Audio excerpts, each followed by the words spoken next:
نہیں، بات جو چارٹر آف اکانومی کی جو بات مسلسل ہم اور آپ سن رہے ہیں مسلسل اس حکومت کی طرف سے، اور پچھلے دور میں تو شاید ہم نے ایسی کوئی بات نہیں سنی، کیونکہ پی ٹی آئی کا تو ایک کنسنسس تھا کہ یہ لوگ ابھی کچھ صدر عارف علوی صاحب کی طرف سے یا اس کی طرف سے اس طرح کے بیانات بیچ میں آئے؟ اصل میں زرداری صاحب، عارف علی صاحب کی اتنی حیثیت کو میں نہیں مانتا، کیونکہ وہ ایک سیریمونیل فگر ہیں، وہ پریزیڈنٹ کا آپ کو پتہ آفس ہوتا ہے، پھر اصل پارٹی کے ہیڈ عمران خان ہے۔ عارف علی صاحب بالکل صدر پاکستان ہیں، ہمیں ملک کی صدارت سے کوئی ایشو نہیں ہے، لیکن آپ بھی جانتے ہیں، میں بھی جانتا ہوں کہ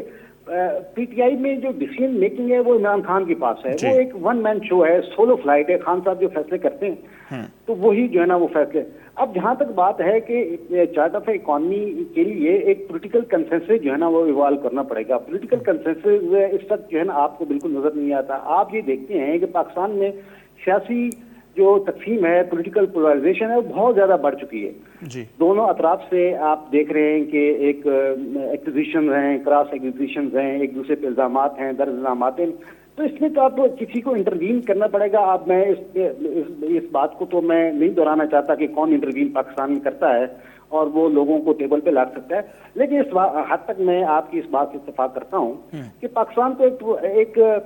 منیمم ایجنڈا پاکستان کو ایک بنانا پڑے گا، جس میں معیشت کو ہم نے سر فہرست رکھنا ہے، کیونکہ اس وقت معیشت ہمارا سب سے بڑا چیلنج ہے۔ لوگ بے روزگار ہو رہے ہیں، ان امپلائمنٹ بڑھ رہی ہے، جو آپ نے ابھی فرمایا، جو پی ٹی آئی نے کہا کہ 7 لاکھ لوگ باہر چلے گئے ہیں، تو وہ بھی جو اوورسیز امپلائمنٹ بیورو ہے اس کے فگر ہے، وہ بات بھی ٹھیک ہے کہ وہ لوگ اچھے روزگار کی تلاش میں باہر جاتے ہیں، تو یہ تو ایک منیمم ایجنڈے پہ ایک پولیٹیکل کنسنسس تو بہرحال ہمیں کرنا پڑے گا۔ تو اب اگر اس پر آ جائیں، آئی ایم ایف کی طرف سے جو جاری کردہ پیکیج ہے وہ بھی ہم دیکھتے ہیں کہ منظور نہیں ہو رہا، تو آپ کیا سمجھتے ہیں وہ منظور کیوں نہیں ہو رہا؟ اگر نہیں ہوتا تو یہ جو کہا جا رہا ہے کہ قرضوں کے حوالے سے شاید ہم ڈیفالٹ کر جائیں، تو آپ کو کیا صورتحال نظر آ رہی ہے سر؟ جی آپ نے کل بھی ایک دیکھا، حکومت نے میجر لیا کہ مارکیٹس کو کلوز کیا جائے۔ اس کے ساتھ ساتھ ایک اور چیز جو ذرائع سے آ رہی ہے، میڈیا میں بھی رپورٹ ہو رہی ہے، آپ کو سوشل میڈیا میں بھی نظر آ رہی ہے کہ آئی ایم ایف کی شرائط کو ماننے کے لیے شاید حکومت کچھ اور مشکل فیصلے کرنے جا رہی ہے۔ مثال کے طور پر وہ پیٹرولیم لیوی کو شاید زیادہ بڑھا دیں، ٹارگیٹڈ سبسڈی دیں جو کمزور طبقات ہیں، لیکن اب جو بار بار جو ہم کہہ رہے ہیں کہ یہ آئی ایم ایف ایک ہماری اصل میں ایک ضرورت بن چکا ہے ابھی، کیونکہ جون تک یہ ہمارا پروگرام ہے ان کے ساتھ، اور اس میں جو ہمیں باقی جو رقم ملنی ہے تو سب تک تو ہمیں کچھ کڑوے فیصلے کرنے پڑیں گے، کچھ کڑوے ڈیسیژن لینے پڑیں گے تاکہ ہم آئی ایم ایف پروگرام میں باہر آ جائیں۔ اس وقت پاکستان کو جو سب سے بڑا مسئلہ درپیش ہے وہ پاکستان کی ایک تو بیرونی قرضے کی ادائیگی، اور دوسری امپورٹ کے لیے آپ کے پاس ڈالر ہوں تاکہ آپ اپنی امپورٹس کو فائنانس کر سکیں۔ وہ اب آپ کے پاس ڈالر نہیں ہے، ہمارے ملک میں ڈالر نہیں ہے، تو اس کی وجہ سے جو ہے نا یہ آپ خود اخبارات میں بھی آپ نے پڑھا ہوگا، ٹی وی چینلز پہ بھی آ رہا ہے کہ ہمارے ہزاروں کنٹینر اس وقت جو ہے نا اسٹک اپ ہیں پورٹ پہ، کیونکہ ہمارے پاس ایل سیز کھولنے کے لیے، ایل سیز کی سیٹلمنٹ کے لیے پیسے نہیں ہیں، تو اس کے لیے ہمیں آئی ایم ایف پروگرام میں جانا پڑے گا۔ اور یہ حکومت بھی، وہ میں نے پہلے بھی عرض کیا تھا کہ حکومت شاید وہ تھوڑا سا سیاسی اس کا جو ایک بیک لیش ہے اس سے جو ہے نا شاید گھبرا رہی ہے، لیکن یہ میرا جتنی تاخیر کریں گے تو شاید ملک کے لیے بھی نقصان دہ ہوگا اور ان کے لیے خود بھی نقصان دہ ہوگا سیاسی طور پہ۔ صحیح۔ تو ملک صاحب کہا تو یہ بھی جا رہا ہے، جو آپ نے یقیناً پڑھا ہوگا سورسز کے حوالے سے، کہ موجودہ حکومت تاریخ کا سب سے بڑا جو قرضہ ہے وہ لینے جا رہی ہے شاید اس صورتحال سے نکلنے کے لیے، تو اس میں کتنی صداقت ہے؟ کیا اس طرف ہم جا رہے ہیں پھر؟ اچھا، یہاں تک قرضے کی بات ہے، ایک تو آپ نے پڑھا ہوگا، کچھ سوشل میڈیا پہ بھی آیا ہے کہ شاید اب سعودی عرب کی طرف ہم دوبارہ جا رہے ہیں، اور ہماری ملٹری لیڈرشپ بھی شاید کچھ دنوں میں وزٹ کرنے جا رہی ہے سعودی عرب کا وزٹ ہے ان کا، تو وہاں سے شاید یہ ایک اپنا راہ ہموار کریں گے پاکستان کو، کوئی ڈپازٹ کی مد میں جو ہے نا مزید $3 ارب دیے جائیں، وہ بات بھی اور ممکن ہے کہ وہ چیز میٹیریلائز ہو جائے۔ آپ کو پتا ہے کہ پاکستان سعودی عرب کی طرف سے پیسے نہیں مل رہے تھے کیونکہ پاکستان میں اس وقت ایک چینج آف کمانڈ تھا ملٹری سائڈ پہ 1-1.5 مہینہ پہلے، تو اب شاید نئے چیز بھی آئے ہیں، وہ بھی جا رہے ہیں وہاں پر، ان کا وزٹ ہے کچھ دنوں میں، جو ذرائع سے خبر آ رہی ہے۔ لیکن اس کے ساتھ ساتھ یہ جو تاریخ کا سب سے بڑا قرضہ لینا ہے وہ اصل میں وہ قرضہ تو $1 ارب ہی آئے گا پہلے آئی ایم ایف سے، اس کے پیچھے بہت سارا جو ہے نا وہ ہمیں دوسرے جو ہے نا ایکسٹرنل سورسز سے جو ہے نا وہ فائنانسنگ ہوگی، تو وہ یہ آپ بھی بہتر جانتے ہیں، ہم بھی بہتر جانتے ہیں کہ جب آدمی قرض لیتا ہے تو اس کے ساتھ جو ہے نا وہ شرائط بڑی کڑی ہوتی ہیں. بالکل. اب ہمیں شرائط تسلیم کرنی پڑیں گی اگر ہمیں اپنے ملک کو آگے لے جانا ہے. نہیں تو یہ پھر اگر اس طرح یہ ایکوزیشن اور بلیم گیم ہوتی رہی دونوں اطراف سے، پی ٹی آئی اور نون لیگ کی طرف سے، اور اس میں آئی ایم ایف کا پروگرام اگر بیچ میں لٹکتا رہا تو یہ پاکستان کی جو ہے نا اکانومی کے لیے جو ہے نا بہت بڑا جو ہے نا ڈیزاسٹر، مزید ڈیزاسٹر ثابت ہو سکتا ہے. صحیح. اچھا ملک صاحب، دوسرا آپ سے یہ بھی ہم سمجھنا چاہیں گے، ہمارے حکمران جو بھی ہوں وہ یہ کہتے ہیں کہ عوام کو قربانی دینی چاہیے. اب بھی یہی کہا جا رہا ہے چلو مارکیٹس پہلے بند ہو رہی ہیں، دنیا میں ہوتا ہے، ہم بھی سپورٹ کریں، اچھی بات ہے، لیکن اس قربانی صرف عوام کو ہی کیوں دینی چاہیے؟ موجودہ اگر کیبنٹ ہم دیکھتے ہیں شہباز شریف کی، اتنی بڑی کابینہ ہے، اتنے بڑے خرچے ہیں، یہ ہمیں نظر نہیں آتا کہ جو ہمارا حکمران طبقہ ہے، بیوروکریسی ہے، یا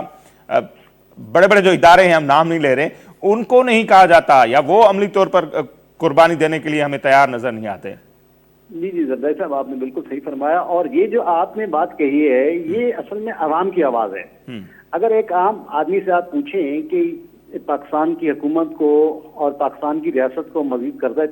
لینا ہے اور اس کے لیے آپ کو قربانی دینا پڑے گی، تو وہ پھر پلٹ کے آپ سے یہی پوچھے گا، ہم سے یہی پوچھے گا، یا حکمرانوں سے یہ بات پوچھے گا. ہم تو مسلسل پچھلے 75 سال سے قربانی دیتے آ رہے ہیں. یہ بتائیں کہ پاکستان کی اشرافیہ، کوئی بھی اشرافیہ ہو، سویلین سائٹ پر ہو، ملٹری سائٹ پہ ہو، پاکستان کے سیاستدان ہو، انہوں نے کتنی قربانی دی ہے. آپ ایک طرف دیکھتے ہیں کہ پاکستان میں جو اشرافیہ ہے اس کی دولت میں جو ہے نا بے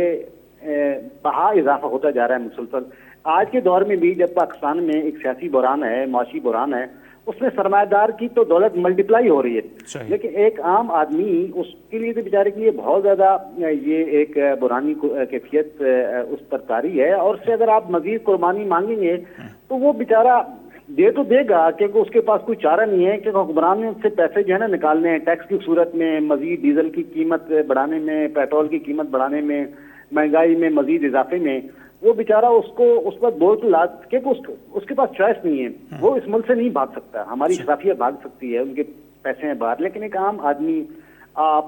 اور میں جو یہاں رہتے ہیں، یا ایک کامن آدمی جو جس کے یہاں پر روٹس ہیں، اس کے لیے بڑا مسئلہ ہے کہ اس سے مزید جو ہے نا وہ قربانی کا تقاضا کیا جائے تو وہ پلٹ کر یہی پوچھے گا جو آپ نے کہا ہے. تو یہ اشرافیت اس ملک کی آپ کو بھی پتا ہے کہ وہ قربانی دینے کے موڈ میں نہیں ہے، نہ وہ کبھی قربانی دیتی ہے. تو مجھے لگتا یہی ہے کہ دوبارہ جو ہے نا اس کی عوام کو قربانی کا بکرا بنایا جائے گا. صحیح. اچھا ملک صاحب، یہ تو ہو گئی مسئلوں کی نشاندہی، وہ تو صحیح. تجویز آپ کی طرف سے کیا ہوگی کہ ہم کیا اس طرح کے اسٹیپس لیں جو ہماری معیشت بہتر ہو اور لوگوں پر جو ہے کم سے کم بار ہو؟ کیونکہ بہت سارے حالات خراب ہیں. اگر ہم سندھ کی بات کریں، تقریباً 150 سے اوپر چلا گیا ہے 1 کلو آٹا، تو عام لوگوں کی پہنچ سے دور ہے، اور آٹا ایک بنیادی ضرورت ہے، لیکن وہ بھی لوگ افورڈ نہیں کر پا رہے. حالات تو نو ڈاؤٹ بہت زیادہ خراب ہیں. تو کس طرح ہم نکل سکتے ہیں؟ کیا کرنا چاہیے ہمارے حکمرانوں کو؟ جی بالکل، حالات خراب ہیں، بالکل عوام بھی اس بات کو سمجھتی ہے، حکمران بھی سمجھتے ہیں. ہم حکمرانوں سے یہی تقاضا کرتے ہیں کہ حکمران جو ہے نا اگر غریب نہیں ہو سکتے تو غریب ہونے کا تھوڑا سا جو ہے نا وہ ایکٹنگ کر لیں، تاکہ وہ پتہ چل جائے کہ یار یہ ہمارے بہت سارے ہیں اللہ تللے ہیں، ہماری عیاشی ہیں، یہ پروٹوکولز کے نام پر اور بڑے بڑے جو ہے نا شانہ ہم جو ہے نا وہ کانوائے نکالتے ہیں، تو اس پر جو ہے نا تھوڑا سا جو ہے نا ہم قابو کر لیں تاکہ عوام کے زخموں پر مزید نمک نہ لگا. اچھا، جہاں تک اب بات ہے، آپ کہہ رہے ہیں کہ مسئلے کا حل کیا ہوگا. مسئلے کا حل پاکستان میں بنیادی طور پر وہی ہے کہ پاکستان میں جب تک سیاسی استحکام نہیں آتا، بالکل یہ آپ بالکل ایک رائٹنگ آن دا وال ہے، جب تک سیاسی استحکام پاکستان میں نہیں آتا، کوئی بھی بیرونی دنیا کا کوئی ملک یا ملٹی لیٹرل انسٹیٹیوشن جو دنیا کے ادارے ہیں جو فنڈنگ کرتے ہیں، جو فائنانس کرتے ہیں دنیا بھر میں، وہ اس طرح جو ہے نا وہ کھلے دل سے آپ کی طرف نہیں آئیں گے. اس کی وجہ سے، اس کے ساتھ ساتھ آپ ہمارے یہاں پاکستان سے ان حالات کی وجہ سے پاکستان میں فورن ڈائریکٹ انویسٹمنٹ بھی بہت شرنک کر گئی ہے، بالکل نہ ہونے کے برابر ہے. تو پاکستان میں سب سے پہلے تو سیاسی استحکام ایک آنا چاہیے کہ تاکہ، اور اس پہ تمام جماعتیں اور جو ہمارے ہاں جو ہے نا بیہائنڈ دا کرٹن جو پاورز ہوتی ہیں وہ بھی جو ہے نا اس مسئلے کو کچھ حل کریں تاکہ جو ہے نا ایک سیاسی استحکام کی طرف بڑھا جائے. اور اس کے ساتھ ساتھ بالکل یہ بات بھی ٹھیک ہے کہ پاکستان کے معاشی حالات خراب ہیں اور پاکستان کے عوام پر بڑا جو ہے نا وہ بوجھ ہے. تو پاکستان کے جو غریب عوام ہیں طبقات کے لیے دنیا بھر میں سبسڈی دی جاتی ہے. پاکستانی عوام کو کچھ سبسڈی دی جائے جو معاشرے کے کمزور طبقات ہوتے ہیں، کیونکہ ریاست کا انسٹیٹیوشن بنیادی طور پر صرف بیرونی جارحیت کے مقابلے میں نہیں ہوتا.